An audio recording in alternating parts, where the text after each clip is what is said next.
shut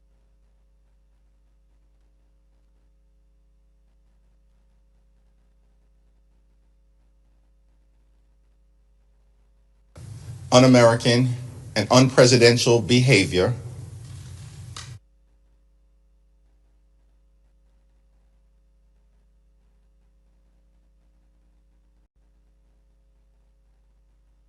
crisis that they've created. Tens of millions of Americans, all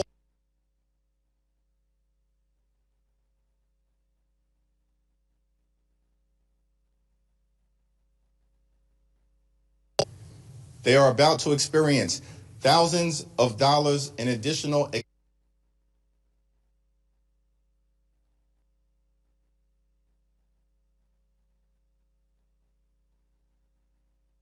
sustainable.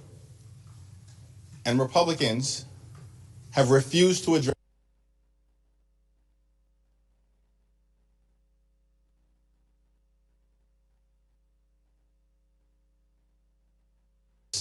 for everyday Americans, for working class Americans, and for middle class.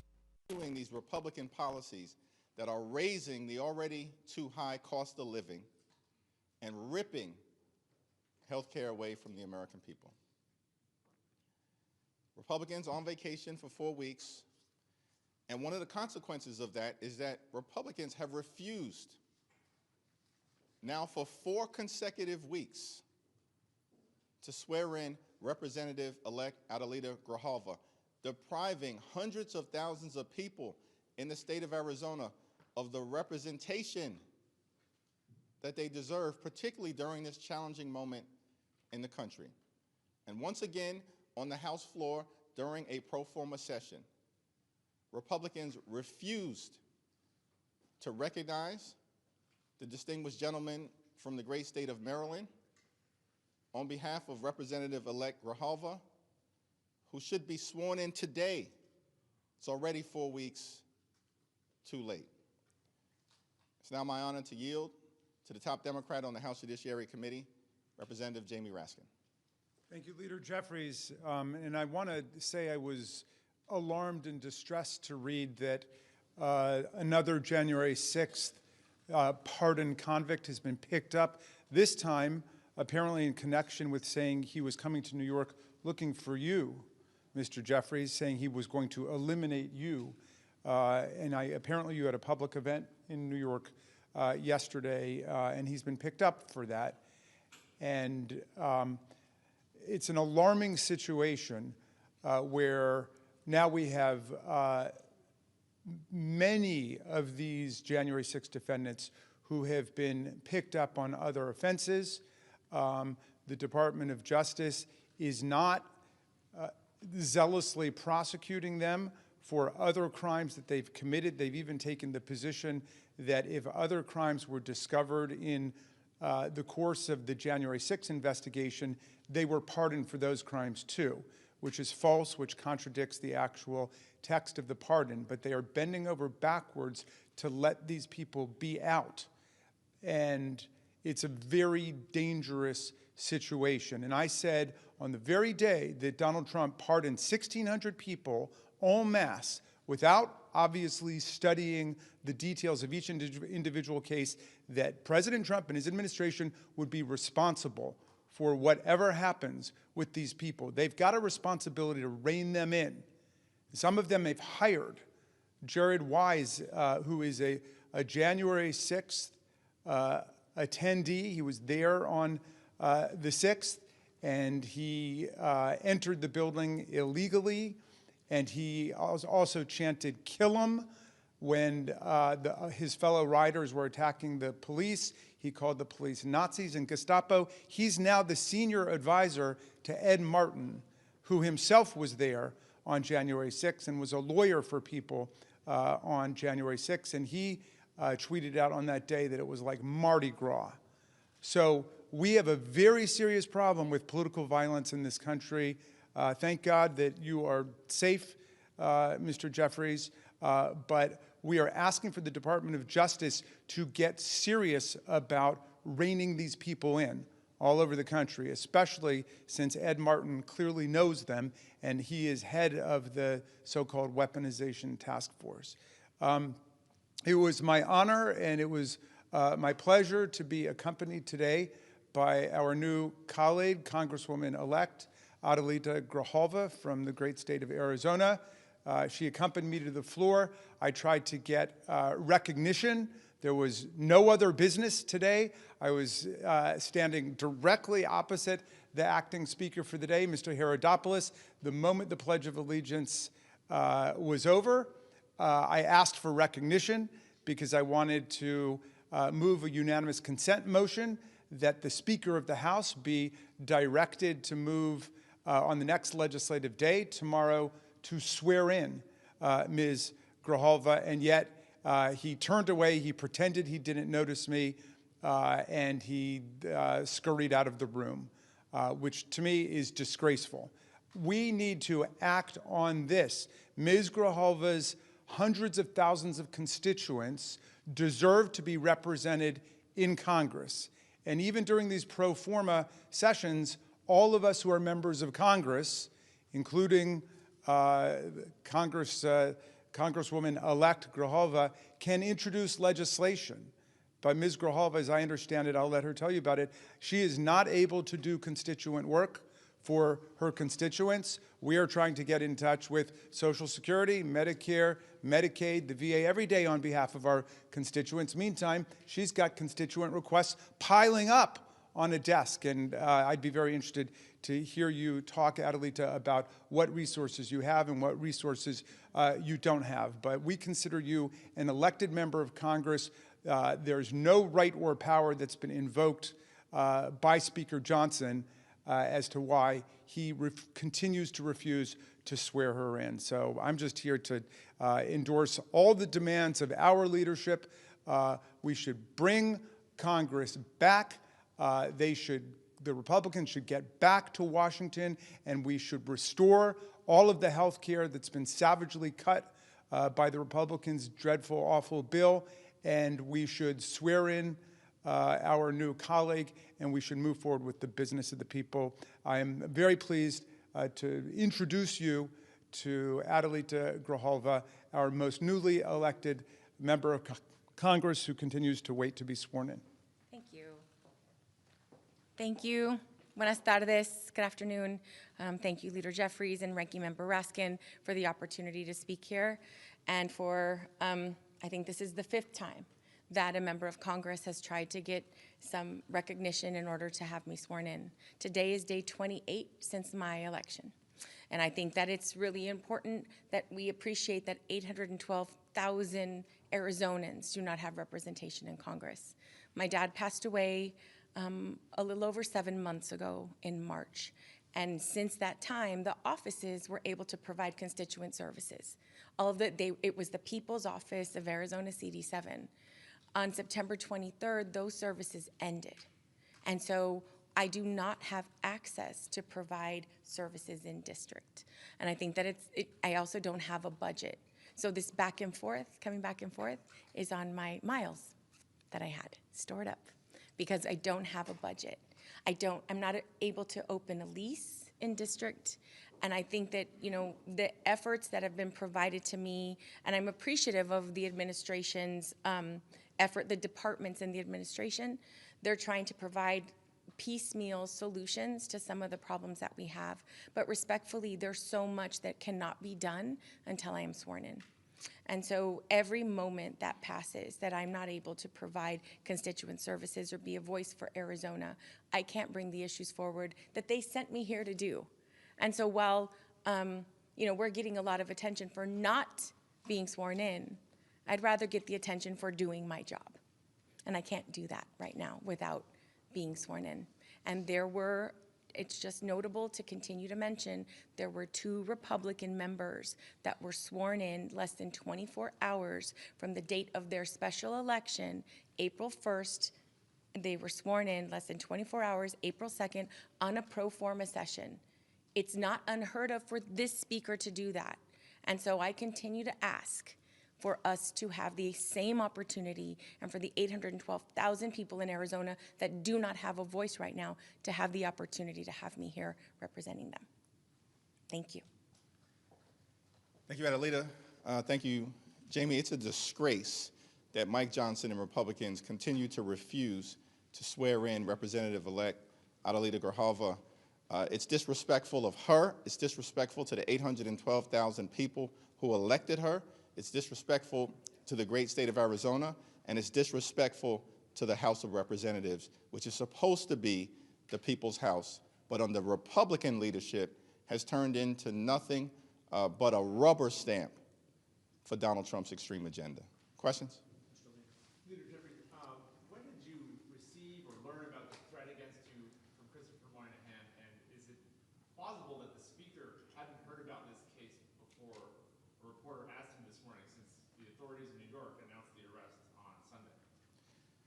Well, that's not clear, and that, is for people to judge the credibility of that response. At the end of the day, here in America, we're living in a moment of extreme political violence. And that impacts every single person in public service and the people that we are all working hard to represent. But we will not be intimidated. We will continue to show up and stand up and speak up for the American people, to improve their quality of life, to address the extremism that is being unleashed on everyday Americans by this administration all across the country. We will not bend. We will not break. We will never bow down. And when it comes to these extremists out there, you better watch how you talk when you talk about me. Next question. Mr. Leader, good afternoon. Thank you. Is the only way the government can reopen if Donald Trump gets engaged in negotiations? Donald Trump is the President of the United States. Republicans have the House and have the Senate at the same period of time. They have complete control of government, and they made the decision to shut the government down rather than provide health care to everyday Americans through extending the Affordable Care Act tax credits, while at the same time addressing the other aspects of the Republican health care crisis, the biggest crisis in health care that we've ever seen in modern-day America, brought to us by extreme Republican policies, like the largest cut to Medicaid in American history, triggering the fact that all across the country, hospitals, nursing homes, and community-based health centers are closing, including in rural America. It was uncovered yesterday that throughout the state of Alabama, there are about 50 or so hospitals and medical institutions that may close in the next year or two because of Republican policies. Because of Republican policies in states like Georgia, Virginia, and Maryland, healthcare premiums without an extension of the Affordable Care Act tax credits may increase by $2,000 a year. That's $24,000 on families that make an average of $63,000 per year. That's impossible for anyone to sustain. And so, of course, Donald Trump should come to the negotiating table. And Democrats have been very clear that we will sit down with any of them, anytime, any place, here at the Capitol or back at the White House, to reopen the government, to support our hardworking federal employees, to enact a spending agreement that makes life better for the American people, while at the same time decisively addressing the Republican health care crisis that even Marjorie Taylor Greene acknowledges is devastating the American people. Why do you think he's sitting on the sidelines? Thanks. Go ahead. What do you make of it? The person accused of threatening you is the recipient of one of those blanket pardons. I think the reckless and irresponsible pardons of hundreds of violent felons on January 6th has consequences, as eloquently articulated by Representative Jamie Raskin. There are consequences to that, beyond me. Beyond me. The consequences are, we've seen crimes committed by people who Donald Trump pardoned on the first day he was sworn into office, by folks who have been released back into society all across the country, some of them violent crimes. And so there are consequences to these irresponsible actions, and not a single House Republican has walked away from them, not a single one. There are consequences when these extremists who are part of the Trump administration label the entirety of the Democratic Party as terrorists or criminals. There are consequences to that beyond us. We all know what we've signed up for, but there's pain being visited upon the American people because of actions taken by Donald Trump, supported by House Republicans and Senate Republicans on day one of his presidency. And I'm going to yield to my two colleagues, but by the way, what Donald Trump promised to do on day one of his presidency was lower costs for everyday Americans. That was the promise. He lied to the American people all of last year. Did he ever say I was going to pardon hundreds of violent felons who brutally beat police officers at this Capitol on January 6th? Did he ever say that? Was that the promise that Donald Trump and the Republicans made to the country? No. They failed to lower costs, have done nothing. Life is more expensive for everyday Americans. Electricity costs up. Grocery costs up. Housing costs up. Now they want to jack up health care premiums on working class Americans. But they have time to pardon hundreds of violent felons, release them back into society, threatening the public safety of everyday Americans, and then can't spend a moment trying to make life more affordable, make health care more affordable for the American people. Can I add Jamie? one thing to this? Thank you for that question. Up until Donald Trump, the pardon process was governed by Department of Justice rules, by statute, and of course by the Constitution. And there was a very set pattern, which is each pardon application was considered on its own. It was analyzed what exactly that person had done, what they were convicted of, and up until Donald Trump, nobody had ever been pardoned who had not paid back in restitution their victims of a crime or paid back fines to the government. In other words, you had to make yourself completely whole, then you had to demonstrate that you were rehabilitated, that you accepted the reality of your offense. Now, contrast that with what happened with Trump. He gets in on his first day in office without any reports from the pardon attorney about any of these people, any recommendations saying that they have paid off their restitution, they've paid their fines, they've made peace with their victims and so on, they've apologized to the police. No, none of that had happened. Instead, they issued a blanket pardon for everybody who had stormed the Capitol and participated in the shocking and atrocious events of January 6th. So what do you have in that mix? You have people who have been convicted before for domestic violence, for assault, for armed robbery, you name it. Drug dealing, gun dealing, all of that's in there. And what do you know? After this mass pardon happens, people start getting picked up again. There's a guy down in Richmond who was burglarizing all of the houses in his neighborhood. And now this guy, Moynihan, says he's going to eliminate the minority leader of the United States House of Representatives. So they have enough people over at the Department of Justice who know a lot about January 6th, including Ed Martin, who was there tweeting on that day, describing it as a day of celebration like Mardi Gras, and his senior advisor, Jared Wise, who was here yelling, "Kill him," about the police, that they should know how to get these people into line because it's a very dangerous situation. And I just want to add finally to what Mr. Jeffries said. Speaker Johnson described the exercise of First Amendment rights across the country by 6 or 7 million Americans as part of the No Kings rallies as a Hate America rally. The Hate America rally happened on January 6th, 2021. We saw what a Hate America rally looks like. There were more than 140 police officers who were wounded, injured, hospitalized. Many of them have been forced out of police work because of what happened on that day. And what does Speaker Johnson say about that? Nothing. Now, he's part of the cover-up. He's part of trying to sweep the whole thing under the rug. Meantime, you had 7 million people participating peacefully, non-violently, in the American political process yesterday, and everybody should be praised for that. Those protests were a model for First Amendment exercise in the United States.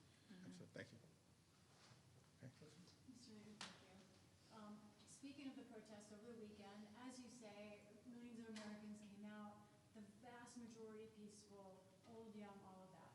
However, Speaker Johnson displayed some of the signs that we saw, which did seem to indicate violence. One of them showing in effigy a picture of President Trump being hanged. Also, we've seen video of people saying that, for example, 8647 to them meant that they did want the president killed. How do you respond to those on the left using that kind of rhetoric? We've continued to make clear in this country that political violence directed at anyone, at any time, for any reason, wherever it emanates from, is unacceptable.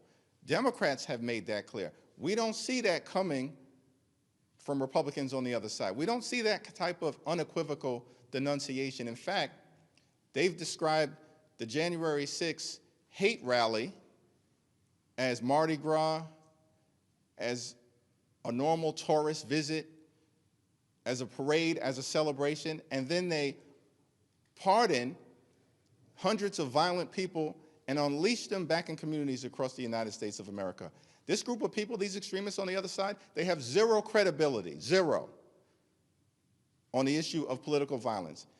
And these Republicans, they are not the party of law and order. They're the party of lawlessness and disorder in all of the ways, including the ongoing crime scene at 1600 Pennsylvania Avenue, which is running the largest pay-to-play scheme in the history of the country in real time. And we hear nothing but crickets from Mike Johnson and the other side of the aisle. Get lost with your denunciations. The No Kings protest was peaceful, it was powerful, and it was patriotic. Millions of people, more than 7 million people. And so I've got no time for these people on the other side of the aisle. Are you worried about rhetoric on the left? We have continued to denounce political violence wherever it emanates from. It will be nice to see that type of denunciation coming from Republicans. Adelita, you want to say anything? I think that in Arizona, we know very well what political violence looks like. Former Representative Gabby Giffords was shot while she was doing a Congress on Your Corner event. I think that what needs to be done is complete condemnation of any violence.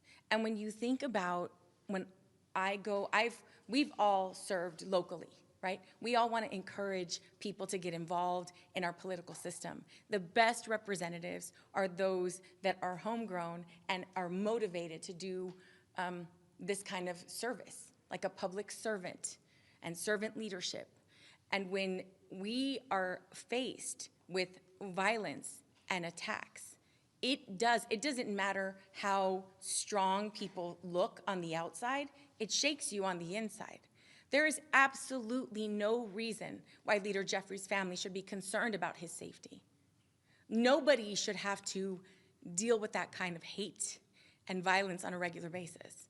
And so we can nitpick all of the little details, but fundamentally, this is not okay, and this is not normal. It's not. And when you have a president who is giving away $40 billion of our tax money to a foreign entity and not taking care of what's going on at home, but also, by the way, enriching themselves, I think that that's a conversation we should be having. But when we talk about signs here and there, and I mean, I was in Tucson, it is beautiful. There are like 4,000 people there, all walks of life, all ages. The vast majority had never gone to a protest before. That's pretty cool. And I think what that shows, and it's an indication of the general unhappiness and displeasure of the American people in this administration. 2 weeks away from three important elections: California 50, New Jersey's gubernatorial election, Virginia's gubernatorial election. I'm curious to know if you think those three elections will they be a signal to kind of where the Democratic Party is headed as we go into 2026? Just how are you thinking about those elections? I know you've had varying degrees of activity in each of those. Just want to get your general thoughts. It will be a signal about where the country is headed in the midst of dealing with the national nightmare that is the Trump administration and the Republican sycophants in the House and the Senate who are embracing all of this extremism. That's what the New Jersey gubernatorial election is going to represent. That's what the Virginia gubernatorial election is going to represent, and that's what Prop 50 in California is going to represent. And we're going to win. In California, I was there all weekend. We're going to win in California, stop Trump from stealing the election by rigging congressional maps all across the country, and we're just getting started in California. Remember I said this, just getting started in California.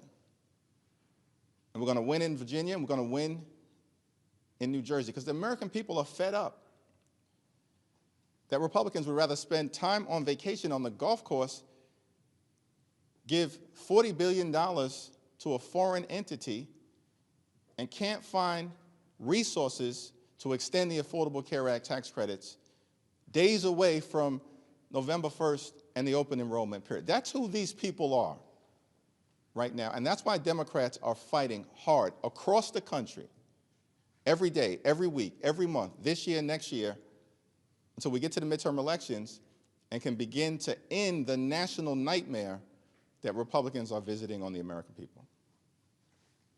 Congresswoman-elect, can I ask if you've heard from the Arizona Attorney General about her lawsuit against Speaker Johnson? I believe that a lawsuit is being filed today. I don't have any other details, but I believe it's happening very soon. Thank you. I want to ask about your conversation with Speaker Johnson over the weekend. Did you discuss any changes to the CR or any way to extend the ACA? It's a private conversation that will remain private. Thanks. Given the rise of political violence and especially this latest threat against you, should members have increased security? And if so, what is the legislative path forward? Could there be a vote on a standalone bill? Because I know there was some language in the CR. Well, Representative-elect Adelita Grijalva said it in such a powerfully eloquent way.